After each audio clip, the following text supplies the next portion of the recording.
Free body diagrams are a tool that everyone, including the AP, uses to keep track of forces. And so it's important to be able to draw free body diagrams correctly because the AP will occasionally ask you to do this. So if you're unfamiliar with drawing a free body diagram, you should read through the steps here. The most important thing is that we want to keep our free body diagrams clean. We draw a dot to represent our object, and each force is represented by an arrow. Be careful not to include any additional forces like components in your free body diagram, as this can detract from your free body diagram and will often result in points being taken off. So let's go ahead and look at a free body diagram in a few situations. The first was the previous example, and I think you could already see we were having to do a fair amount of work in our head to keep track of the forces, and so let's go ahead and draw a free body diagram so we can be explicit about which forces are acting on this object. So the first force that we should always include is weight, the force of gravity. Gravity is always acting downwards, and we have a formula to calculate its magnitude by using the mass times 9.8, which in this case turns out to be 49 newtons. The next force that we should include is the force of the surface that was pushing upwards on our object as it slid along. This force is called the normal force, F sub n, and because the object is not moving up or down, we know that it must balance out the force of gravity, so it is also 49 newtons. In addition, there's the force to the east, which we'll call F sub 1, and that's equal to 90 newtons, as well as the force to the west, we'll call F sub 2, equal to 100 newtons. And so you'll notice in my free body diagram that there are 4 forces. We were able to ignore the vertical forces in the previous problem, but it is important to keep track of them on a free body diagram as they may affect the outcome, and we'll see that in an example in just a minute. In part B, we have a 2-kilogram book at rest on a table. Again, the first force we should always include is the force of gravity. In this case, the mass is 2, so that force is 19.6 newtons. And again, the table is exerting a force upwards on this object, and that's a force of 19.6 newtons to balance out the force of gravity.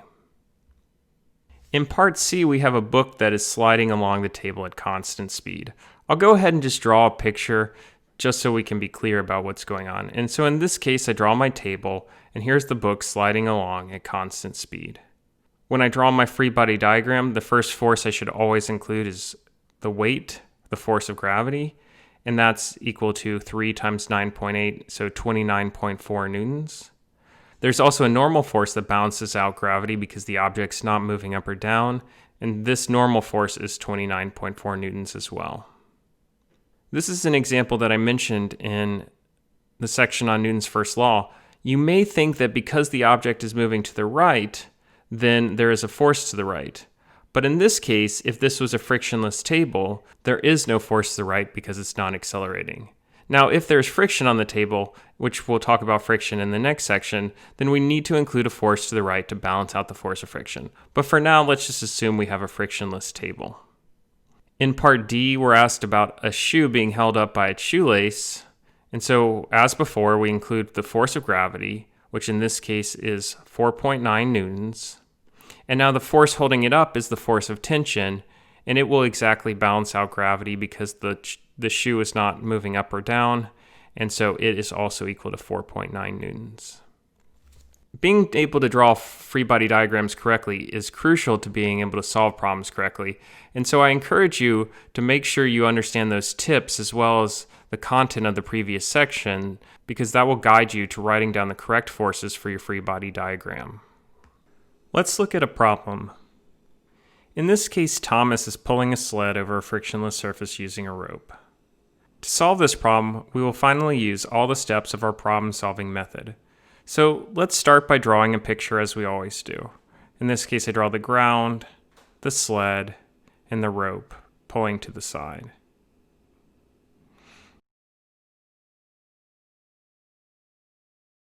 The next step is to draw an origin and a coordinate system. So I draw my origin where the sled starts. I make the x-axis point to the right and the y-axis point upwards. We can now finally write down step 3, draw a free body diagram. So let's draw a free body diagram for this situation. We draw a dot to represent our object. And then, as always, the first force we should draw is gravity because gravity is always acting. In this case, the sled has a mass of 80 kilograms, so times 9.8, that gives that the force of gravity is 784 newtons. There's a normal force pushing upwards, but we should be careful in this case that it will not be equal to 784 newtons. That's because the force of tension, which we draw here and has a force of 150 newtons, it has a component in the y direction. Step 4 is then to write down Newton's second law. We'll need to write it down for both the x direction as well as in the y direction. So let's look at the x direction first. We write down F net equals ma, and the only force acting in the x direction horizontally is the x component of tension. So we write that down and set it equal to 80 times a. We know how to find this component. It's simply the force of tension, 150, times cosine of the angle, which in this case is 25 degrees. We plug that in, we simplify, and we see that our acceleration in the horizontal direction is 1.7 meters per second squared. That actually answers part A, so I'll go ahead and box it here. In the y direction, we write down F net equals ma, Newton's second law. And then now we have three forces acting in the y direction. The normal force, which acts upwards, so it gets a positive sign. The y component of tension, which also acts upwards, so it gets a positive sign. And then gravity, which acts downwards, so it gets a negative sign. And all that's going to be equal to 80 times the acceleration. But because the sled is not moving up or down, then the acceleration in the y direction is 0. That allows us to simplify things, and we can plug in values, find the component of tension in the y direction, and actually solve for a normal force, which we find out to be 721 newtons. And so again, we can see that because there was another force acting in the y direction, the normal force is not equal to gravity. In this case, it's just a little less. The goal of our problem-solving method is to predict the motion of an object, and that's exactly what part C is asking us to do. So let's keep going with our steps. In step 5, we should write down our kinematic variables in both the x and the y direction. And so I need to know what a, v naught, and x naught is, and what a, v naught, and y naught is in the y direction. Now, in step 4, I actually solved for a in the x direction. It's 1.7 meters per second squared. The initial velocity in the x direction, while not explicitly given to me, I can assume is 0 meters per second. And then again, my x naught is 0 as well because it started at the origin. In the y direction, the acceleration is 0, the initial velocity is 0, and the initial position is 0. And so we see no motion in the y direction, so we can safely ignore the y direction and only focus on the x motion. In step 6, we rephrase our problem in mathematical terms, and that's what is x when t equals 3 seconds. Now it's just a matter of using our first kinematic equation, plugging in values, and solving. And we see that this is 7.7 meters. And finally, we should answer our question with a sentence. It travels 7.7 meters. And so I think this is a good illustration of going from the beginning where we're given information in terms of forces and solving for the position of our object and describing its motion. Let's look at another example that will focus more on the forces side in working with Newton's second law. In this case, we have an elevator and there's a person standing on a scale in the elevator, and what we want to know is what that scale is reading. So let's go ahead and draw a picture of this situation. I draw the scale, a little bit oversized so you can see it, in the person, and then I'll go ahead and specify an origin and a positive direction. In this case, my positive direction is upwards. The location of my origin is not that important in this situation because I'm not being asked to find the position or any of the motion. I now move on to writing down a free body diagram. In this case, gravity acts downwards, and because the mass of the person is 80 kilograms, the force of gravity is 784 newtons. There's a normal force upwards, and that normal force will actually be what the scale reads in this situation, and that's what we're going to be looking for. So let's look at part A. In part A, we write down Newton's second law, we substitute in our values, there's a normal force acting upwards, and gravity is acting downwards, so it gets a minus sign, and this is equal to 80 times A. But in part A, we're told that A is positive 1 meter per second squared. And so now we can see that by using the second law, we can solve for F sub n, and F sub n is equal to 864 newtons. So the scale will read 864 newtons in this case.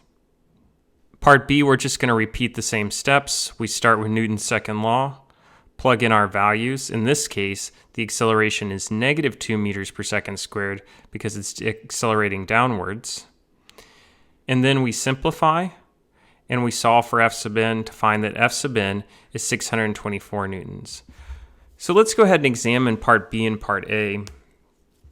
In part A, we got that the normal force is 864 newtons, and that means that the normal force is bigger than the force of gravity. That makes sense because if you've ever been in an elevator that's accelerating upwards, you feel a little bit heavier, and so it makes sense the scale should read a value that's heavier than what you would normally feel if you're standing on level ground that's not moving. In part B, the elevator is accelerating downwards, and so you should feel lighter, and that's exactly what the normal force says. 624 newtons is less than the force of gravity, and so the scale will read a lighter value than what you would normally feel if you were not accelerating at all.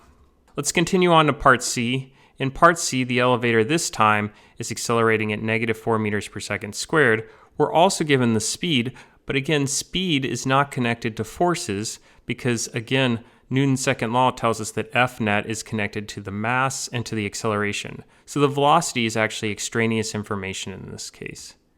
We go ahead and write down Newton's second law, plug in our values, simplify, and in this case we find that the normal force is 464 newtons. And again, it's less than the force of gravity because the elevator is accelerating downwards. So this gave you some practice seeing how to apply Newton's second law in some various scenarios. And the key here is just to make sure that you label all your forces, put them into the equation, making sure to be conscious of your plus and minus signs, and ultimately you can use Newton's second law to solve for these forces.